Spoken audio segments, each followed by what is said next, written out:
Okay, do you ever come across a recipe on YouTube or Instagram or maybe even TikTok and you're like, that looks like an amazing recipe? You might even share it with your friend, or you'll put it in the save section thinking you're gonna go back to it and actually make it, but you never do. Well, that is me. I have so many recipes in the saved section on my Instagram page. And so I went on the hunt to find the best recipes that I have saved on my account. And I picked out 4 viral recipes. Collectively, these have over 30 million views. So I knew that these recipes had to be something special. Well, if we haven't met before, my name is Ange. Welcome, and this is the Menu Made Kitchen.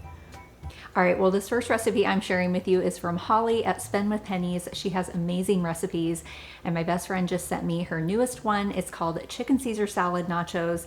I knew I had to make this recipe. If you know me, you know I love my sheet pan nachos. This has over 6.5 million views, and I'm telling you, it did not disappoint. Okay, so for our Caesar salad nachos, this is gonna be about 2 or 3 servings. So I have this quarter sheet pan here. I lined it with a piece of foil, and then I sprayed it really well with nonstick cooking spray. We make a lot of sheet pan nachos, and this is the way to go because it'll just, the chips and the cheese will come right off the pan. So I'm gonna add about 4 cups of tortilla chips to the top of my foil, and then I actually bought the really, like the thicker size tortilla chips, so it would hold up well with all the cheese and the lettuce and the toppings basically. And then of course we got to top this with some cheese.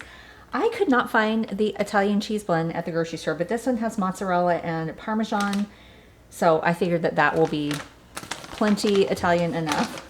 Basically, I'm just gonna coat the top of the chips with the cheese mixture, probably use about a cup on this layer, and then we'll add a little bit more once we put the chicken on. Okay, and then we're gonna add our chicken. So what I did with the chicken is I just used 1 chicken breast. I cut it in half, seasoned it with Cajun seasoning, and then cooked it over the stove with a little bit of oil until it was brown on both sides, about 3 or 4 minutes per side. And then I diced it up into small cubes like this. So you can use any kind of chicken that you want to use. You could do a rotisserie chicken, crock pot chicken, but I thought that the Cajun seasoning, well, I didn't think. The recipe, she mentioned that she used like a Cajun seasoning blend, and so I thought, well, that would be good. That would definitely add flavor, and it was super simple to just cook up 1 chicken breast. And then the other ingredient is green onion.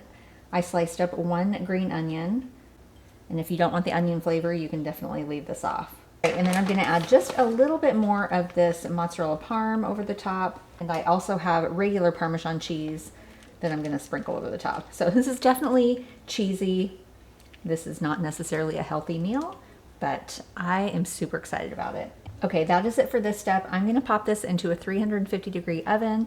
And really, we want to just melt the cheese. That's what we're going for. So while that happens, we're going to get together our quick Caesar salad. And for our Caesar salad, you can even use one of those pre-packages of Caesar salad mix, but it was easy enough for me to just chop up 1 romaine.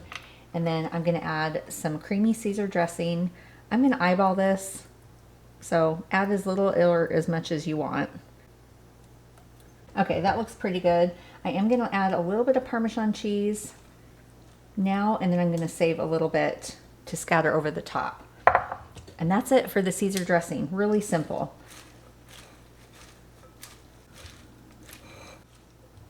Okay, I think that that looks perfect. It's well dressed, and you can always add more dressing to the top of the nachos if you want to. Okay, so at this point I have to wait for the cheese to melt over the chips, and then we get to pull all of this together. I mean, this already smells so delicious. I could eat it just like this.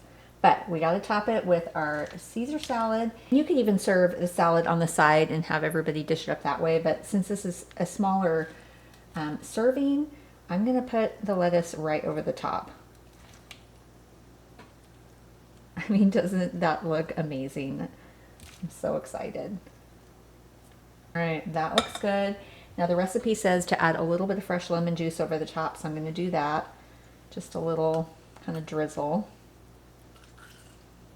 And then we gotta add a little more Parmesan, just cause you gotta. I love lots of Parmesan when I have Caesar salad. Okay, it's so easy. We are gonna serve this up and give it a taste.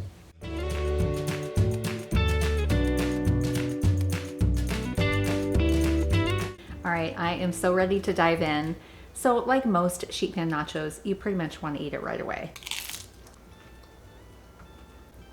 I mean, I didn't think it was going to taste bad, but this definitely far exceeds my expectations. This is amazing. Like probably top 5 best sheet pan nachos I've ever had. So delicious. And that Caesar salad on top, it just gives it kind of a freshness. Definitely a unique dish, but not too far out there that it wouldn't be something you could make on the regular. This is a dinner I would make often. I'm really excited for you to try it. Okay, well, this next recipe is from Danielle at Healthy Girl Kitchen. This is her guac with corn feta salad. You actually take chips and you dip it, and it is absolutely phenomenal. It is so fresh, and with corn being in season right now, it's the perfect time to make it. It has over 3.3 million views, and it is just amazing. All right, so for the guac with corn feta salad, we got to start by preparing our avocados. I have 4 medium avocados. I'm gonna get these split.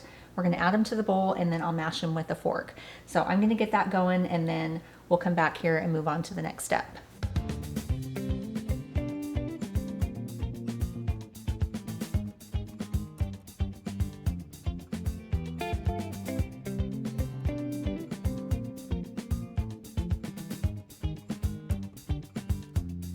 Okay, that looks good. I'm gonna leave it a little bit on the chunky side just so it has some texture. Okay, to our mashed avocado, I'm gonna add in, I think about a 1/4 cup of garlic powder.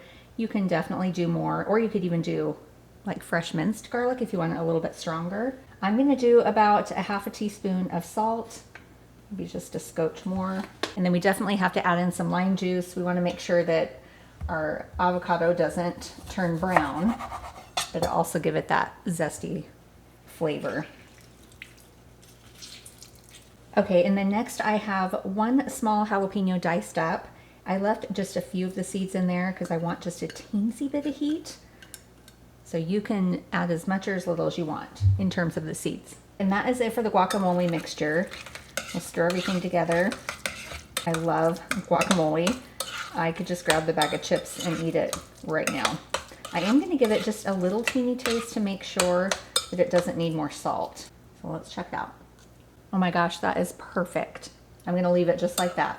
Okay, I'm gonna set this aside, and then we're gonna start getting our corn salad together. And to start off the corn salad, so I'm using raw corn. The original recipe says grilled corn, but I really like the flavor of, especially right now because corn is in season, it's just so crunchy and a lot juicier, I feel like, when it's raw. And I'll make sure to link to like the original recipe, but I do have kind of the modified recipe on my website. I have also used like a, what's it called? Like a bundt pan, and just stuck it in the hole of the bundt pan and cut the corn down, and then the inside of the bundt pan actually holds the little bits of corn that come down.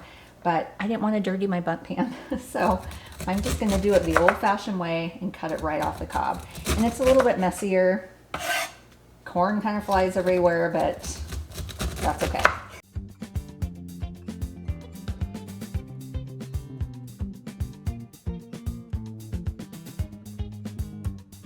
All right, I thought I was gonna have to use both of these to equal a cup, but this actually even looks like more than 1 cup, but I'm gonna go ahead and use all of this. And I don't know if you saw in the video, did you see that piece of corn like it flew to the next city over? That thing, I don't even know where it went. And I'm gonna add all this corn in here. All right, so now we get to add in all the goodies. I have a 1/4 cup of chopped up cilantro. I'm gonna do a 1/4 cup of diced up red onion. I'm gonna do a 1/3 cup of crumbled feta. Now, if you don't like feta cheese, you could do like crumbled queso fresco. It's really mild, and that would be so delicious in here. And then the feta cheese that I like to use, it comes in this block here. So it's fresh and it has lots of moisture. I'm gonna squeeze in this other half of lime that we used for the guacamole. And the recipe doesn't call for this either, but I'm gonna do about a 1/2 tablespoon of avocado oil, just to give it a little bit of moisture, and with that lime juice, it almost acts as like a dressing. And then we just have to season it with a little bit of salt. And then I'm gonna do a little pinch of black pepper. That is it for the corn salad. So just mix everything together. I'll probably give this a little taste too, just to make sure I don't need any more seasonings. Get a little taste. Okay. Oh my gosh, I could eat this all by itself too. This would be so good on tacos. This is delicious. Okay, I don't think it needs any more seasonings. I think it has the perfect amount of lime juice. So let me grab my guacamole and let's pull all of this together. You want to have like a shallow dish so that you can layer the guacamole and then pour the corn salad kind of over the top. And also, if you don't already know this trick, because the lime juice is on the avocados, it shouldn't turn brown, but I did put some plastic wrap on it and I put it up against the avocado and put it in the refrigerator, and that will also help the top from getting brown. So there's a little fun tip for you that probably you already know, but if you don't, then there you have it. Okay, so what we do is we're just gonna add the guacamole down first. Okay, and then we just wanna smooth it out into kind of a layer here. Looks so pretty with that green color. And then we'll add our corn salad over the top of the guac.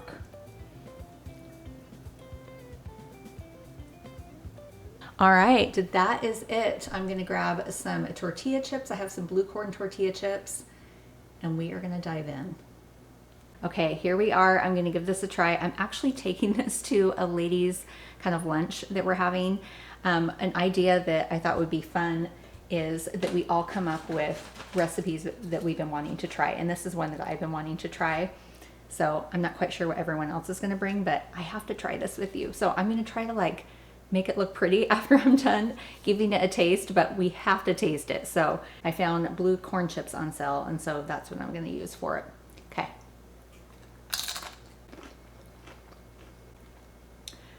That is phenomenal. I am so impressed by how this turned out.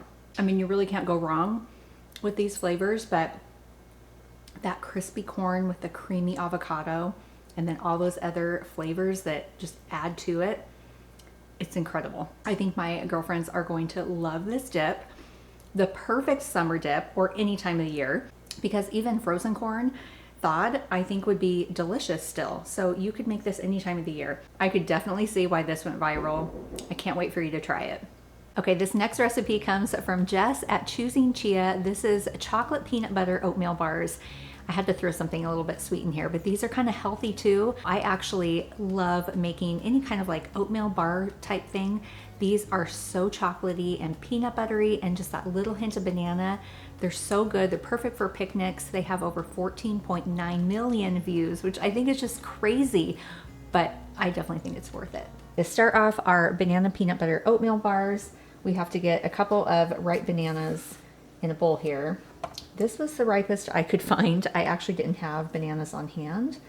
So the riper the better. Obviously, like with banana bread, you want them to be fairly ripe because they're a lot sweeter and they mash a whole lot better. But I think these will be okay. Okay, so I'm just going to use my large fork here and get these mashed up. And then we'll add in the rest of the ingredients. And I'm going to switch over to a spoon now. And we're going to add in a half a cup of peanut butter. This is Adam's natural peanut butter. I'm sure that you could use any kind of peanut butter for this recipe. You could probably even do like almond butter, cashew butter. I love peanut butter and banana. I have one every single morning, so I'm really excited about this recipe. Okay, and next we're going to add in a third a cup of maple syrup. This is going to be our sweetener. And I believe that you could do honey. You could even do agave. With the agave, you'd probably want to do a little bit less so it's not too sweet. And then we're going to do 1 teaspoon of vanilla extract, but I'm just going to eyeball this because you can never have too much of that flavor. And then before we add in our dry ingredients, I'm going to mix this up to combine this first.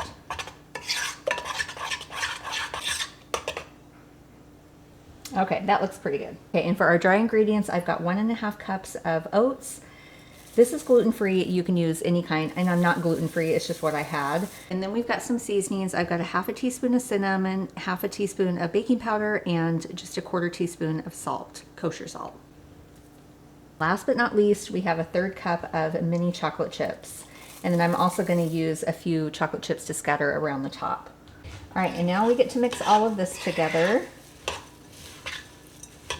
I love simple, like bars or muffins that you can throw together in basically maybe 5 minutes. You don't have to do all these steps. Everything goes into one bowl. It's so nice. All right, let me grab my pan. I have an 8x8" pan here that I've lined with parchment paper. I just cut the parchment paper off on the other sides. It'll just be easier to pull out the bars when they're cooked. So you know what's going to happen. We're going to add all of this to the pan here. Okay, we'll just smooth this out, get it into a single layer. It's a little bit slippery here. This is a little bit harder. And you know what I usually do that I totally forgot about? I do usually spray the pan and then put the parchment paper down, because then the parchment paper sticks to the pan and it's not all slippery. So maybe do that. Even if you have a nonstick pan, go ahead and give it a spray. I think that'll be a lot more helpful. All right, and then I'm gonna take some extra chocolate chips and just go over the top with it. I have my oven set at 350. This is supposed to bake for about 25 or 30 minutes, really just until it's set. And they said when it's golden brown around the edges, which I always feel like it's hard to tell when it's brown like this, but you know, as long as it's set and you don't still see any moisture, we're good to go.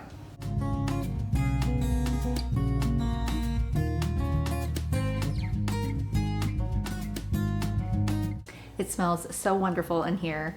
So the best way I feel like to slice these is I let it pretty much cool, and then I sprayed my knife with nonstick cooking spray and then just sliced through it, and it was a clean slice.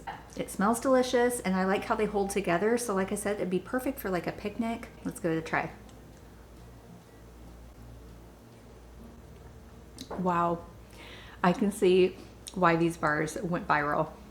I've made a lot of like oatmeal peanut butter bars before, and they've been good, but this is so rich. I feel like the maple syrup must add like an additional layer of depth and richness. Definitely chocolatey, definitely peanut buttery. I love the texture from the oats. I'm really excited to have this recipe and to share it with you. I think you're really gonna love it. If you love chocolate and peanut butter and banana, you should give it a try. All right, well, this last recipe, and it is certainly not least, it comes from Jessica and her husband Bunky at Jessica O'Donohue. This is her Mississippi smash burger. You know, I don't make smash burgers very often, but I knew, and when I saw her post this video, I was like, I gotta get my hands on that. It looks so simple, but just looked mouth-watering delicious, and I'm telling you, it is. And it's worth every 4.6 million views that it got. I think you're really gonna enjoy this recipe. So for our Mississippi smash burgers, we're gonna start with a pound of ground beef, and to season it, we're gonna use some au jus gravy mix. The recipe says to add in 1 tablespoon, and pour this in here, make it easier. So 1 tablespoon of the gravy mix, which has a lot of savory flavor, so I think that's gonna be really yummy. And then we have 1 tablespoon of ranch seasoning mix. Okay, and then she also says to put in about a tablespoon of the juice of, that didn't pop. Isn't that supposed to pop? Maybe somebody else already opened it. The juice of the pepperoni peppers.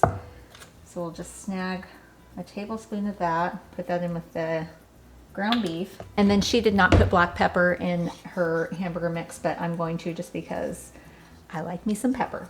All right, so that is it for the hamburger mixture. I have clean hands and I'm gonna go in and mix everything up with my hands. I know that people are starting to use gloves, but I have to use my hands. I can't have the gloves on. I know it just seems maybe more sanitary, but we're gonna go in with the best tools we have here. Okay, so I have the beef all mixed up. I have this extra piece of parchment paper, and I wanna get 4 burgers out of this pound here. So I'm just gonna kind of pinch it in half. That's usually how I make my little 4 sections. And then we wanna roll out each section into a ball. And I'll just place it right here on my parchment paper until we move it over to the griddle.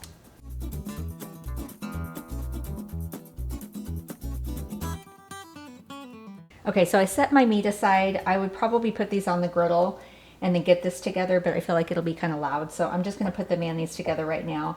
So I have a good, you know, probably 1/4 cup of mayo for all 4 of these, for the burger buns.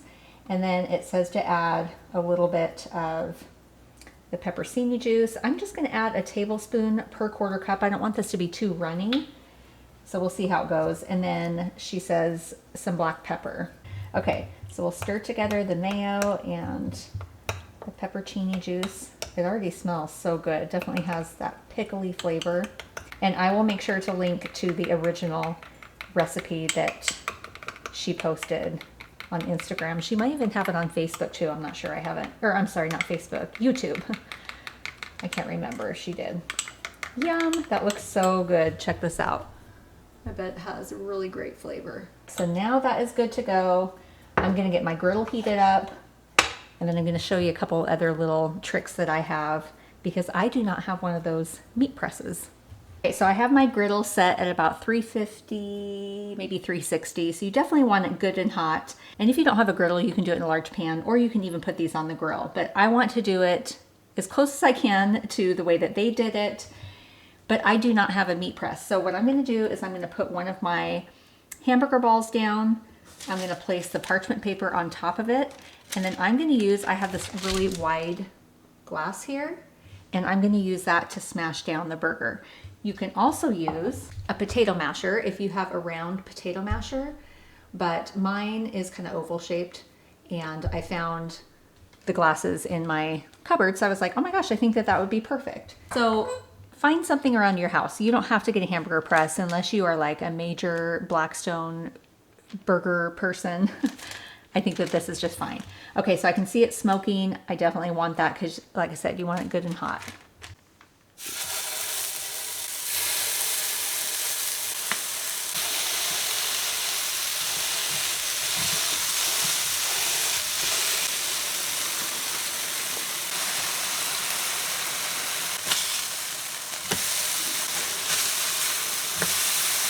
Hopefully you can hear me over the sizzle, but as you can see, they're so juicy. It smells absolutely delicious in here. One of the things that I'm going to do just slightly different is I'm not using the white American cheese that she recommends on there, but I am going to use a white cheese. I'm just going to do pepper jack, and I found these like thin slices at the grocery store. So I'm going to do 2 slices per burger patty, and I'm going to put them on right now because they really don't have that much more time to go. The only thing about these extra thin ones is they tear really easily, even with the paper. It's kind of annoying. Actually, you know what? I'm just going to put that one on there. I'll put 2 on this one because it kind of turned out a little bit larger looking, and I want to make sure to cover the entire space with cheese. Perfect. Oh my gosh. It looks and smells so amazing. I think she's onto something. And you know what? I'm going to put another piece of cheese on that other one because it's looking kind of thin. And we definitely want it cheesy. At this point, I'm just going to wait until this melts, and then we're going to serve this up on our buns.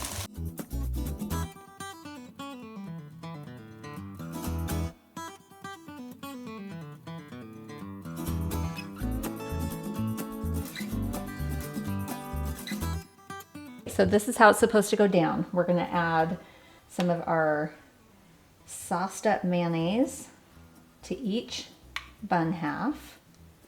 Probably a good like heaping teaspoon or more if you are like heavy on the mayo. I definitely like lots of sauce. And since we're not going to be putting like tomatoes and ketchup and mustard, you certainly can, but I kind of want to try it just like they made it. Definitely need more mayonnaise. And then we're going to add our patties. I think that one's going to be mine because it's like the perfect size. This one, however, that's okay. All right, and then we're going to add some pepperoncinis to the top of our burger. Give it a little crunch and just drive home kind of that Mississippi pickly flavor. Put some extra ones on that one here. Jalapenos would be really good too if you want to add some spice to it. That would be yummy. Oh my gosh, my mouth is literally watering. I cannot wait to try this. All right, get these buns on. Check that out. Does that not look so amazing? Okay, we gotta give this a try. I have been excited about all of these recipes, but this one was probably the most that I was looking forward to trying because, you know, I love a good burger. Okay, so I cut my burger in half, added some potato chips to my plate because you got to do some potato chips with the burger. I mean, it just smells so good. Okay, here we go. If I had a mic to drop, I just might drop this plate. That is truly one of the best burgers I've ever had. It is just phenomenal. So simple. I'm not missing all the goodies. Normally I jazz up my burger. I've got it all on there. Tomatoes, onions, lettuce, pickles. This needs nothing more than, it doesn't even need the chips. So, so good. You guys definitely had this figured out when you created this recipe. Okay, I know I usually am doing a little more like healthy-ish recipes, but it's about balance. I'm going to encourage you to try all of these recipes because they are all worth the millions of views that they have gotten. So good. I tried them for you, so now you don't have to worry. Just buy the ingredients, make these recipes. Well, I have to say, this was such a fun video to make, and I hope you give these viral recipes a try. And if for nothing else, go into your social media accounts if you have one and start grabbing some of those recipes and trying them, especially the ones that had good hits, because they're probably going to be good.